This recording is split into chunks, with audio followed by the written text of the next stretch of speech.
Nuestro querido amigo Vicente Albornoz, a quien le mandamos Clarito un está abrazo. que está en el carro. Clarito está que está en su carro. Lo saludamos, querido amigo Ramiro. Arranque usted, por favor, con la entrevista con Vicente. Vicente, ¿cómo vas? No se te, por favor, dirígenos algunas palabras para poderte escuchar. Bueno, espero que me escuchen. Estoy en el auto, pero estoy adecuadamente estacionado. No estoy cometiendo ninguna infracción de tránsito. Estoy simplemente aislado en el auto. Espero que me escuchen bien. Perfectamente, querido amigo. Perfecto. Vicente, yo he sostenido que el riesgo país es 92, porque son los 92 votos que ponen el fiel de la balanza al presidente que se vaya o se quede. Eso es algo que lo hemos acuñado en este programa, pero la situación financiera del gobierno, por más de que esté en orden para darnos cuenta de que está mal, porque los precios del petróleo han decaído, el nivel de producción baja, la recaudación de impuestos no está en los niveles que se estima, los desastres que la naturaleza nos ha llevado en estas últimas semanas ha ocasionado egresos extraordinarios. Entonces hay como un reacomodo financiero. El riesgo país nos tiene con imposibilidad de acceder a mercados a tasas convenientes para un endeudamiento. ¿Cómo manejar esta situación? A ver, yo discrepo un poquito en el número. Yo creo que el riesgo país es 18 millones. Ya. Porque al final los causantes de un riesgo país tan alto somos los votantes, que nos encanta elegir políticos que, ya sea en el corto, en el mediano o en el largo, insostenibles. Y lo digo muy en serio. A ver, el problema, el riesgo país es un indicador al cual tal vez se le da demasiado importancia, porque lo único que refleja es el miedo que tienen afuera de que el Ecuador no pague sus deudas. Y es altísimo porque, a ver, le hago, yo sé que usted es el periodista y yo soy el entrevistado, pero le hago yo la pregunta, si quiere retórica. ¿Usted cree que el Ecuador va a pagar todo lo que tiene que pagar de bonos entre julio de este año y julio del año 2040, donde hay pagos que van de 200 millones semestrales a 1.200 millones semestrales? ¿Usted sinceramente, con la mano en el corazón, cree que vamos a pagar puntualmente y exactamente lo que debemos pagar en esos vencimientos semestrales que son siempre en enero y en julio de todos los años, desde este año hasta el 2040? Yo sé, yo no espero una respuesta, pero la verdad todos los ecuatorianos sabemos que hay un alto riesgo de que no paguemos cada centavo de lo que está previsto que paguemos. Y eso explica el alto riesgo país. Ahora, ¿por qué hay una probabilidad tan alta de que no paguemos lo que deberíamos pagar? Mi hipótesis es porque hemos gastado demasiada plata, estamos demasiado endeudados, estamos demasiado... tenemos un gobierno demasiado grande que no podemos pagarlo, no podemos financiar al gobierno, y por lo tanto la probabilidad de que nuestro gobierno se quede sin plata es alta, y por lo tanto la probabilidad de que no podamos pagar las deudas que tiene el gobierno es alta. Y por lo tanto el riesgo país es alto. Pero el riesgo país no es los 92 diputados que están por ahí. El riesgo país somos los 18 millones de ecuatorianos que elegimos mal. Y si es que de vez en cuando elegimos bien, una besita, la siguiente vez igual la elegimos mal. Dándole parcialmente la razón de que nosotros somos los que elegimos a las autoridades, pero son a las autoridades que los partidos políticos nos ponen en la papeleta. Tenemos la responsabilidad por otro lado, no por la elección, sino por la falta de motivación ciudadana de poder empoderarnos de esas situaciones, acceder políticamente a cargos y que la gente honesta participe en política. Por ahí yo creo que va el tema, dándole parcialmente la razón y acogiendo su inquietud. Pero, Vicente, ¿cómo vamos a capear el temporal cuando usted y yo ya hemos conversado, y en este programa lo hemos hecho infinidad de veces? No utilizan el lápiz rojo, que yo siempre he sostenido deben de hacerlo, para señalar y suprimir del presupuesto general del Estado todos aquellos rubros innecesarios para el funcionamiento del Estado. No ha habido un trabajo serio de dieta, de una banda gástrica, a nivel de bajar el nivel adiposo que tiene la estructura financiera del presupuesto general del Estado. ¿Cuándo comenzar? ¿Por qué no comenzar ya? A ver, veamos las cosas no mucho en blanco y negro, sino mitad, mitad. Es verdad que no se ha reducido el gasto como se debería haber reducido el gasto. Pero también es verdad que reducir el gasto es tan agradable como entrar en dieta. Yo a usted lo veo flaco, delgado, no lo veo, no veo que usted ha tenido una vida de dietas, pero los que hemos hecho alguna vez una dieta sabemos que las dietas son tremendamente desagradables. Y políticamente las dietas son desagradables también. Entonces, el gobierno le ha faltado la habilidad del manejo, el tacto para hacer las reducciones, pero también las reducciones de gastos son tremendamente impopulares.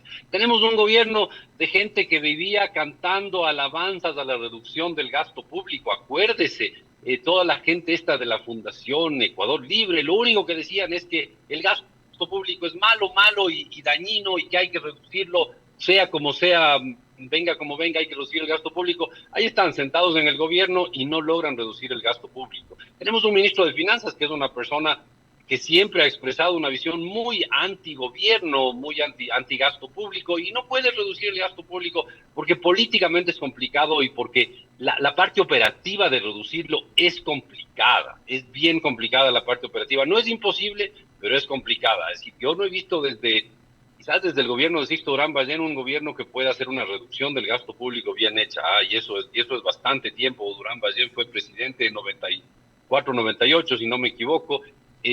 No, perdón, 92, 96 fue Durán Ballén presidente. Sí. Y desde ahí no he visto yo un gobierno que tenga la capacidad de hacer una reducción del gasto público. Y por otro lado, necesitamos un Estado que funcione, necesitamos un Estado que nos dé servicios, necesitamos un Estado que no estoy hablando del gobierno central, un Estado, todo lo que es el Estado, municipios, consejos provinciales, casas de la cultura, universidades públicas, todo eso es del Estado. Necesitamos un Estado que funcione, necesitamos un Estado que nos dé carreteras, que las carreteras no se vayan con el primer fenómeno del Niño. Ya han venido montones de fenómenos del Niño y no logramos tener carreteras que no se vayan con el fenómeno del Niño. No, hemos tenido millones de veces lluvias y no logramos evitar que haya chikungunya cada vez que bajan las aguas. Por Dios, no puede ser. Eso necesita hacer el Estado, es algo que no puede hacer el sector privado. Necesitamos un Estado que funcione y eso no tenemos porque les falta la habilidad de manejar las cosas, les falta la habilidad de entender la parte operativa del gobierno. Ahí sí yo creo que hay una debilidad evidente en la gente que está este momento en el gobierno, que ideológicamente se declaran con una visión y en la práctica uno les ve y no es tanto como decían en su visión ideológica de las cosas, digamos. El esferito rojo es muy fácil de aplicar, pero es muy complejo de implementar las políticas derivadas del esferito rojo, del lápiz rojo que va tachando las cosas innecesarias. Hay que hacerlo, pero hay que hacerlo con una enorme dosis de tacto, sabiduría, paciencia, insistencia y no cantando y repitiendo temas casi dogmáticos de ideología. Vicente, ¿cómo está? Enrique San Martín nos saluda, buenos días. Pero en todo caso nuestros vecinos, Perú y Colombia, y lo he escuchado también de analistas peruanos, de colombianos, y leído también a nuestros articulistas ecuatorianos, y obviamente también lo ve usted, ¿no?, en la pantalla, con esas clases que son muy pedagógicas. Ellos tienen conciencia económica, me refiero a Perú y Colombia, pero Ecuador no ha tenido, al menos en materia económica, ese ritmo sostenido de crecimiento, o al menos de estabilidad. Y lo digo porque si bien Perú y Colombia han vivido situaciones similares a la nuestra en la parte política, pero tal parece que esa línea la siguen, independientemente del gobierno que venga, derecha, izquierda, y tenemos también el ejemplo de Chile, como reiteradamente han venido ellos cambiando de centro, derecha, qué sé yo. Pero en todo caso, esa parte económica, eso no es discusión, eso no se toca. En la parte política podemos disentir lo que queramos. ¿Por qué eso no pasa en el Ecuador? A ver, déjame darle un ejemplo más extremo todavía. Lula en el Brasil. El riesgo país con Lula de presidente es bajísimo. ¿Por qué? Porque Lula nunca ha cometido las tonterías de disparar el gasto público y sobreendeudar a su país. Lula siempre sabe que más o menos, no tiene que ser exacto, pero más o menos el gasto del gobierno tiene que estar cercano a su nivel de ingresos. No es mucha ciencia decir eso, ¿no? El problema es que tenemos un grupo de políticos en el Ecuador que dice lo contrario, dice no hay que, ¿para qué pensar en límites? ¿Para qué pensar en restricciones? gastemos nomás, endeudémonos nomás. Y claro, con votantes como los ecuatorianos, que les encanta favorecer a esos políticos claramente populistas, que dicen, no, olvídese, gástese las reservas del Banco Central, ¿para qué vamos a tener la plata ahí ociosa? Están equivocados, no es ociosa la plata, y además no es del gobierno, pero ¿para qué vamos a tener la plata ahí en el Banco Central ociosa? Gástese nomás la plata. Pero si ahorita tenemos al presidente del Consejo de la Judicatura diciendo, quiero una orden jurídica para que me entreguen 200 millones a pesar de que no sé gastarlos. Increíble. Entonces, y esa visión está muy difundida. ¿Y quién lo eligió a este señor? Lo eligieron gente del Consejo de Participación Ciudadana, que a su vez fueron elegidos por los ecuatorianos, por usted y por mí. Tal vez ni usted ni yo votamos por ninguno de ellos, pero por los ecuatorianos fueron elegidas esas personas. Ahora, ¿qué pasa en Perú y en Colombia? En Perú y en Colombia simplemente eligen políticos que pueden tener visiones bien ridículas del mundo como la tiene Petro, en mi opinión. Pueden ser unas personas bien raras como lo era el presidente Castillo de Chile, perdón, de Perú, o un tipo Boric. bien extraño como el presidente Boris de Chile, o un tipo tan sensato como Lula, que tienen visiones un poco raras en algunos temas, pero no tienen la visión de gastemos y sigamos gastando hasta endeudarle al gobierno y volver impagable las deudas del gobierno. Esa es la gran diferencia. Quizás estos países no tienen una riqueza tan grande como el petróleo, que nos vuelve muy cómodos a los ecuatorianos en el sentido de ya será el petróleo el que nos pague las cuentas, y el precio del petróleo sube $2 y ya será el petróleo el que pague las cuentas, y aumentemos el gasto aquí, y aumentemos el gasto allá, y el precio del petróleo sube $2 y es divertido porque la gente empieza ya a repartirse la plata que no ha llegado al país. Eso es un tema, yo creo, más que nada cultural. Los ecuatorianos, yo insisto, el riesgo país somos los 18 millones de ecuatorianos que tendemos a elegir mal. Vea, hace un tiempo elegimos bien a un gobierno que está poniendo en orden las finanzas públicas con lentitud, no usa bien el lápiz rojo, no reduce el gasto como debería, pero al menos tiene la visión de reducir el hueco que tiene el gobierno, y bajó el riesgo país. Y bajó el riesgo país con la esperanza de que el siguiente gobierno vaya más o menos en la misma línea. Pero parece evidente que no vamos por ahí, por eso el riesgo país está en los cielos. Vicente, en el último artículo que publica en Diario La Nación este mes, usted habla de 3 grandes males en el Ecuador: el sector social, la poca producción y entiendo que también es la inseguridad, ¿verdad? Yo no he hablado de ese artículo no es mío.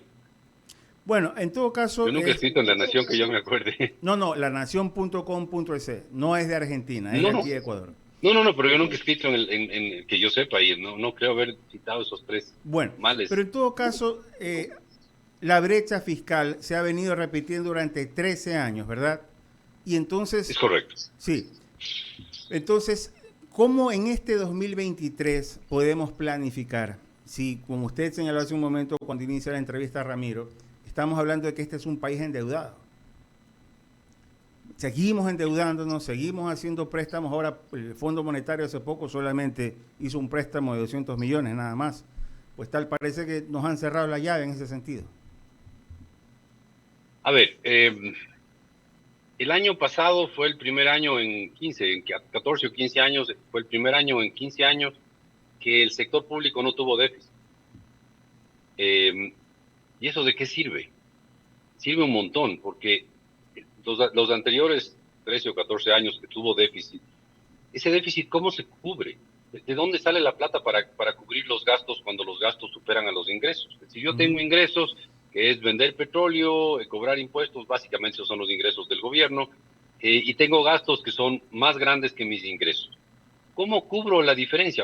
La diferencia es el hueco es el déficit. ¿Cómo cubro el hueco?